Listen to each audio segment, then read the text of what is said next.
नमस्कार, मैं ब्रजेश तिवारी एक बार फिर से आपके साथ आपकी क्लास में फिर से आया हूँ। और आज मैं आपसे राष्ट्रपति की शक्तियों के बारे में बात करूँगा। राष्ट्रपति की क्या शक्तियाँ होती हैं और वह उन शक्तियों का प्रयोग किस तरह करता है। क्या उसकी शक्तियाँ भारत में के संविधान के विकास में महत्वपूर्ण योगदान देती हैं। तो आज हम शक्तियों की सिर्फ बात करेंगे, हमारे इस वीडियो में शक्तियों की बात होगी। ठीक है, राष्ट्रपति की कुल मिला के कार्यपालिकी शक्ति, विधायी शक्ति, न्यायिक शक्ति, कूटनीतिक शक्ति, सैन्य शक्ति और आपातकालीन शक्ति। ठीक है, 1 2 3 4 5 6 शक्तियों में हमने उसकी शक्तियों को क्या किया है, विभाजित किया है। ठीक है, हमने 6 शक्तियों में इसको विभाजित किया है। तो पहली शक्ति क्या है, कार्यपालिकी शक्ति है। कौन सी शक्ति है, कार्यपालिकी शक्ति। ठीक है, कार्यपालिकी शक्ति। देखिए, पहली बात तो अगर सही बात समझना हो तो कार्यपालिका क्या है इसको समझना पड़ेगा। विधायिका क्या है, न्यायपालिका क्या है। तो कार्यपालिका में इसका क्या योगदान है, विधायिका में इसका क्या योगदान है, न्यायपालिका में इसका क्या योगदान है, इस योगदान को हम आज संक्षिप्त चर्चा करेंगे। ठीक है, देखिए, राष्ट्रपति की कार्यपालिकी शक्तियां। राष्ट्रपति क्या करता है, राष्ट्रपति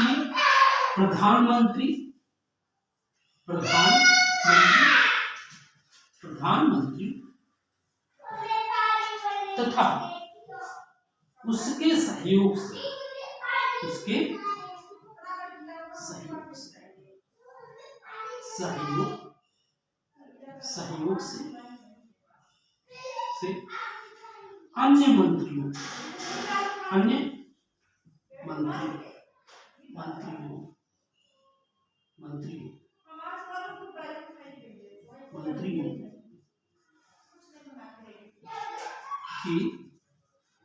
नियुक्ति करता है।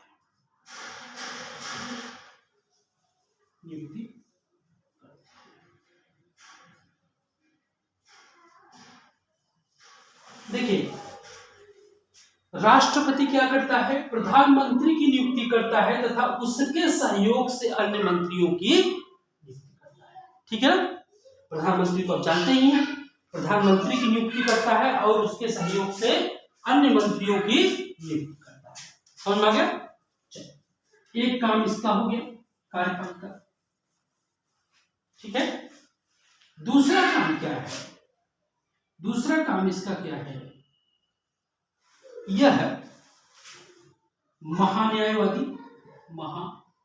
नियंत्रक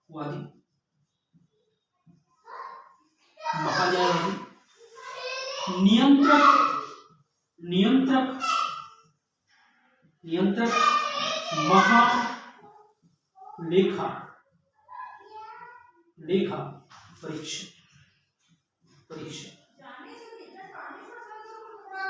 नियंत्रक महालेखा परीक्षक।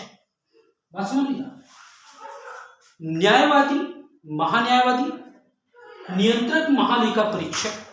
ठीक है, और मुख्य चुनाव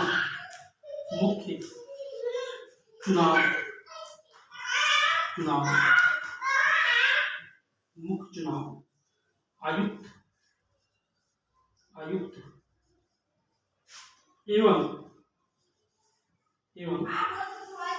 एवं अन्य आयुक्त की नियुक्ति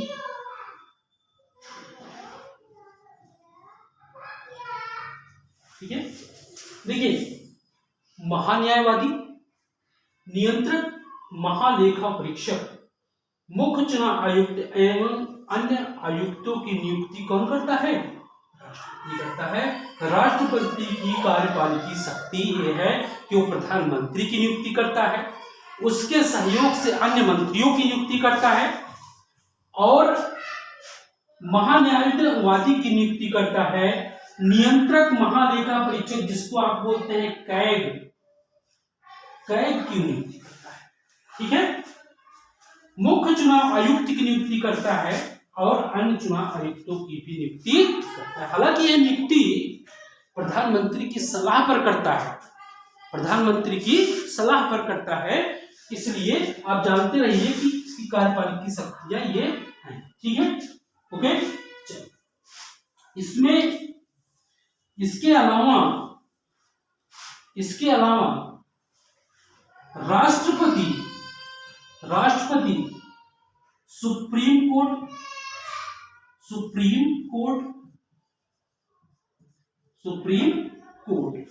ठीक है, तथा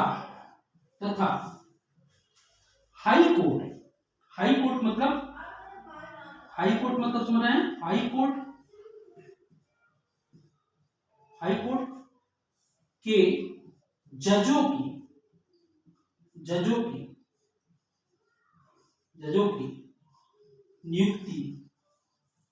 नियुक्ति करता है। ठीक है। देखिए, सुप्रीम कोर्ट तथा हाई कोर्ट के जजों की नियुक्ति कौन करता है? राष्ट्रपति करता है। ठीक है, राष्ट्रपति क्या करता है? सुप्रीम कोर्ट तथा हाई कोर्ट के जजों की नियुक्ति करता है। ठीक है ना। इसके साथ आप नोट कर लीजिएगा, इसके साथ वह सभी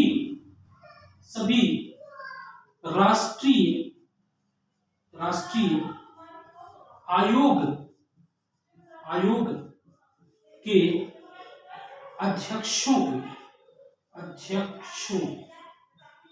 अध्यक्षों की नियुक्ति करता है।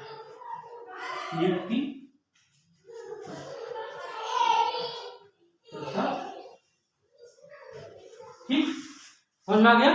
हमने कहा कि कार्यपालिकी शक्तियां, राष्ट्रपति की कार्यपालिकी शक्तियां नियुक्ति से संबंधित हैं, जिसमें वो क्या करता है? प्रधानमंत्री की नियुक्ति करता है, उसकी सलाह से अन्य मंत्रियों की नियुक्ति करता है और महान्यायवादी की नियुक्ति करता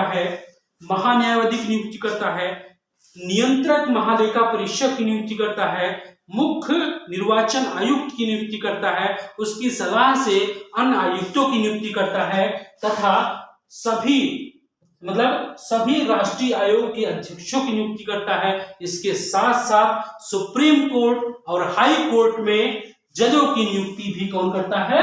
राष्ट्रपति करता है। ठीक, चलिए हम लोग आगे बढ़ रहे हैं। देखिए, विधायी शक्तियां क्या है? राष्ट्रपति की विधायी शक्तियां क्या है? देखिए, विधायी शक्ति क्या है? एक चीज जान लीजिएगा, मैं आपको क्लियर बता रहा हूं। संसद जो होता है, संसद क्या होती है? ये विधायिका होती है। विधायिका क्या होती है? विधायिका। और संसद का, विधायिका का एक अंग राष्ट्रपति भी होता है। दूसरा अंग कौन होता है? लोकसभा। क्या होता है? लोकसभा। और तीसरा कौन होता है? राज्यसभा। संसद को विधायिका कहते हैं और विधायिका में राष्ट्रपति होता है और लोकसभा होती है, राज्यसभा होती है। कोई भी विधेयक लोकसभा और राज्यसभा से पास होने के बाद अनुमोदन के लिए किसके पास आती है? राष्ट्रपति के पास आती है। किसके पास आती है? राष्ट्रपति। ठीक है, चलिए, विधायी शक्तियां इसकी क्या है?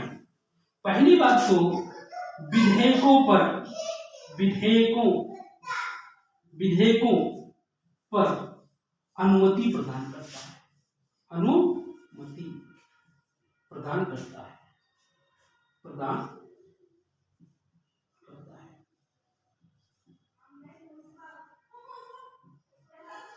विधेयकों पर अनुमति प्रदान करता है।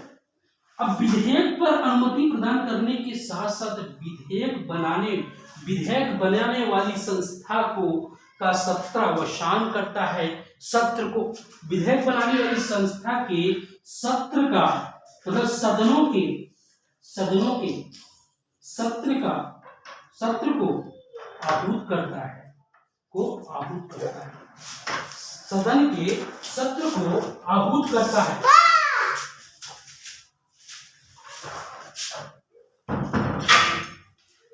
सत्र के सदन को आहूत करता है,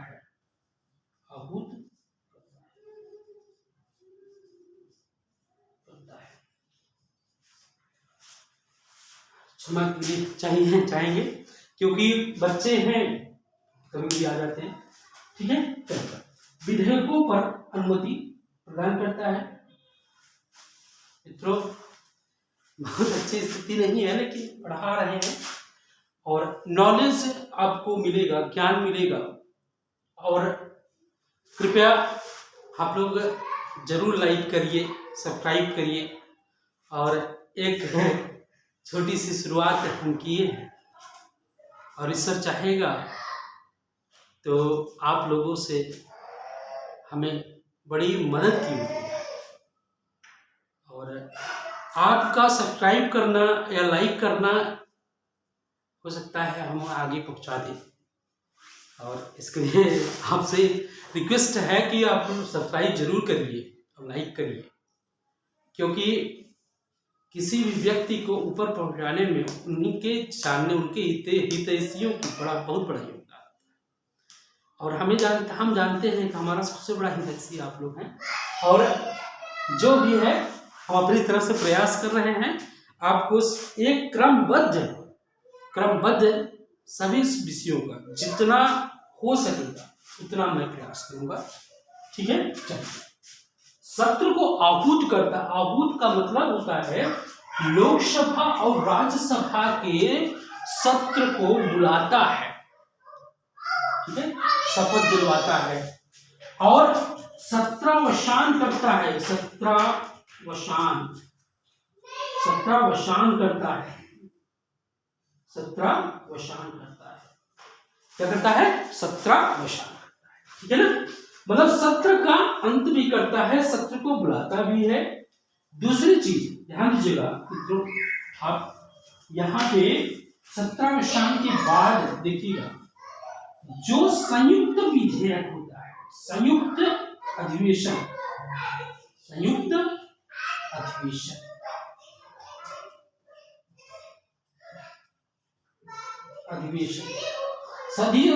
अधिवेशन को राष्ट्रपति ही आयोजित कराता है। हालांकि संयुक्त अधिवेशन की अध्यक्षता लोकसभा अध्यक्ष करता है। मतलब लोकसभा और राज्यसभा को किसी विधेयक को लेकर अगर मतभेद उत्पन्न हो जाता है, साधारण विधेयक को लेकर, तो उसके लिए राष्ट्रपति क्या करता है? संयुक्त अधिवेशन बुलाता है। दोनों सभाओं का एक साथ बैठक जो होती है उसको संयुक्त अधिवेशन कहते हैं। ठीक है, चलिए इसमें विधेयकों की बात हम लोगों ने कर लिया। अब देखिए थोड़ी सी न्यायिक शक्तियों की बात करते हैं। न्यायिक शक्तियां इसकी जो होती हैं वो क्षमादान।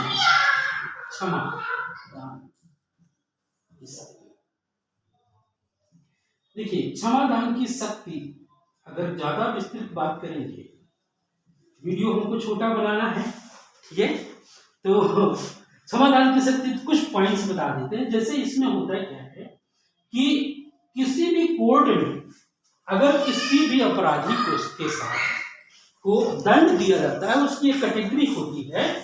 ठीक है, उसकी कैटेगरी होती है, उसके आधार पर राष्ट्रपति जो है सामान्य कोर्ट के साथ साथ सामान्य कोर्ट जो होता है वो और सैन्य कोर्ट दोनों में ये शक्तियां इसको प्राप्त है। सैन्य कोर्ट में भी इसको शक्तियां प्राप्त है। सामान्य कोर्ट में यह क्या कर सकता है और सैन्य कोर्ट में ये क्या कर सकता है? ये क्षमादान दे सकता है, क्षमा कर सकता है। ठीक है, लघुकरण कर सकता है, लघुकरण, ठीक है, निलंबन कर सकता है, निलंबन, परिहार कर सकता है, परिहार, विराम कर सकता है, विराम, बस मिनट, क्षमा कर दे, माफ कर सकता है, जो दंड मिला है उसको छोटा कर सकता है, निलंबित हटा सकता है, परिहार दूसरे रूप में परिवर्तित कर सकता है, विराम, स्टॉप, थोड़ी देर भाई अभी दंड मत दीजिए। होता है नहीं कि कुछ कुछ अपराधी ऐसे होते हैं जिन पे सरकार विचार नहीं कर पाती और तुरंत उसको फांसी देने की सजा दी जाती है। तो राष्ट्रपति क्या कर सकता है, राष्ट्रपति उसके दंड को थोड़ी देर के लिए रोक सकता है, भाई उस पर विचार किया जा रहा है, विचार करने के बाद इसमें मतलब कि निर्णय लिया जाएगा, ठीक है। चलिए, ये हो गया आपकी न्यायिक शक्ति, ठीक है, न्यायिक शक्ति का। अब कूटनीतिक शक्तियां क्या है, देखिए विश्व के सभी देशों के साथ, विश्व के सभी देशों के साथ जो संधियां होती हैं वो किसके द्वारा की जाती हैं, राष्ट्र। विश्व में जितने राजनयिकों की नियुक्ति होती है, ब्रांड एम्बेसडर, एम्बेसडर बोलते हैं इसको, वो जितने राजनयिकों की नियुक्ति होती है, राजनयिकों की जो नियुक्ति होती है, नियुक्ति इसकी कूटनीतिक शक्तियों के अंतर्गत, ठीक है, ठीक है, समझ में आ गया।